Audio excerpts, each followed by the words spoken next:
Quarta, 18 de junho. Verso para memorizar. Porque Deus não nos deu espírito de covardia, mas de poder, de amor e de moderação. 2 Timóteo 1:7. Perseguição à Igreja Apostólica. O Antigo e o Novo Testamento apresentam antecedentes dos eventos finais. A vida não era fácil para os cristãos do primeiro século. Foram odiados pelos compatriotas judeus, que os viam como ameaça à fé de Moisés e enfrentaram a ira dos romanos. Ellen White, no livro O Grande Conflito, escreveu, abre aspas, os poderes da terra e do mal se mobilizaram contra Cristo na pessoa de seus seguidores. O paganismo previa que, se o evangelho triunfasse, seus templos e altares desapareceriam. Então, convocou suas forças para destruir o cristianismo. Acenderam-se as fogueiras da perseguição. Fecha aspas. Uma história do livro de Atos mostra, de forma bastante poderosa, o que o povo de Deus pode esperar ao nos dirigirmos para o cenário de Apocalipse 13. Ouça Atos 12, 1-17. Por aquele tempo, o rei Herodes mandou prender alguns da igreja para os maltratar. Mandou matar à espada Tiago, irmão de João. Vendo que isto agradava aos judeus, prosseguiu, mandando prender também Pedro. E eram os dias dos pães sem fermento. Depois de prendê-lo, lançou na prisão, entregando-o a 4 escoltas de 4 soldados cada uma, para o guardarem. A intenção de Herodes era apresentá-lo ao povo depois da Páscoa. E assim Pedro era mantido na prisão. Mas havia oração incessante a Deus por parte da igreja a favor dele. Na noite anterior ao dia em que Herodes ia apresentá-lo ao povo, Pedro dormia entre 2 soldados, preso com 2 correntes. Sentinelas, junto à porta, guardavam a prisão. Eis, porém, que sobreveio um anjo do Senhor, e uma luz iluminou a prisão. O anjo tocou no lado de Pedro e o despertou, dizendo, levante-se depressa. Então as correntes caíram das mãos dele. E o anjo continuou, coloque o cinto e calce as sandálias. E ele assim o fez. O anjo lhe disse mais, põe a capa e siga-me.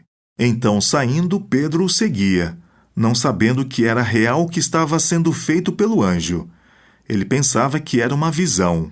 Depois de terem passado a primeira e a segunda sentinela, chegaram ao portão de ferro que dava para a cidade, o qual se abriu automaticamente. E saindo, enveredaram por uma rua, e logo adiante o anjo se afastou dele. Então Pedro, caindo em si, disse, agora sei que de fato o Senhor enviou seu anjo e me livrou da mão de Herodes e de toda a expectativa do povo judeu.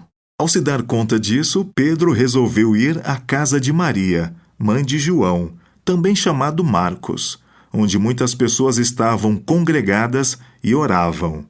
Quando ele bateu à porta da frente, uma empregada, chamada Rode, foi ver quem era.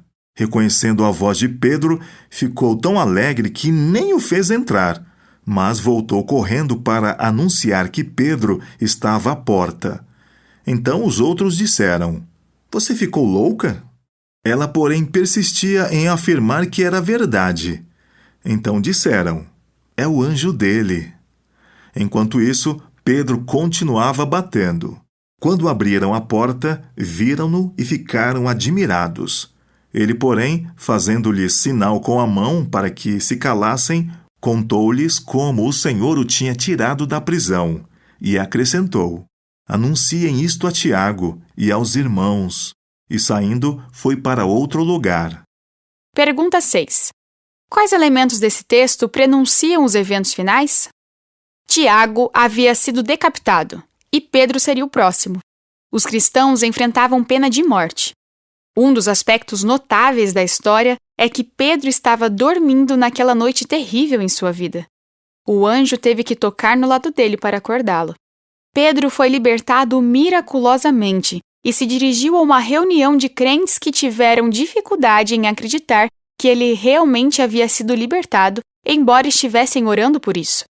Eles ficaram admirados, o que nos faz pensar com que frequência oramos e mal ousamos acreditar que Deus realmente nos responderá. Alguns crentes foram livrados, mas outros foram mortos. À medida que nos aproximamos do fim dos tempos, isso também acontecerá. Até Pedro, embora liberto naquela ocasião, acabou morrendo por sua fé. O próprio Jesus chegou a lhe dizer como isso iria acontecer. Em verdade, lhe digo que, quando era mais moço, você se cingia e andava por onde queria. Mas, quando você for velho, estenderá as mãos e outro cingirá e o levará para onde você não quer ir. Jesus disse isso para significar com que tipo de morte Pedro havia de glorificar a Deus. Depois de falar assim, Jesus acrescentou: "Siga-me." Depois de dizer a Pedro como ele morreria, Jesus concluiu: "Siga-me." Isso fortalece nossa decisão de seguir a Jesus mesmo diante de uma ameaça de morte?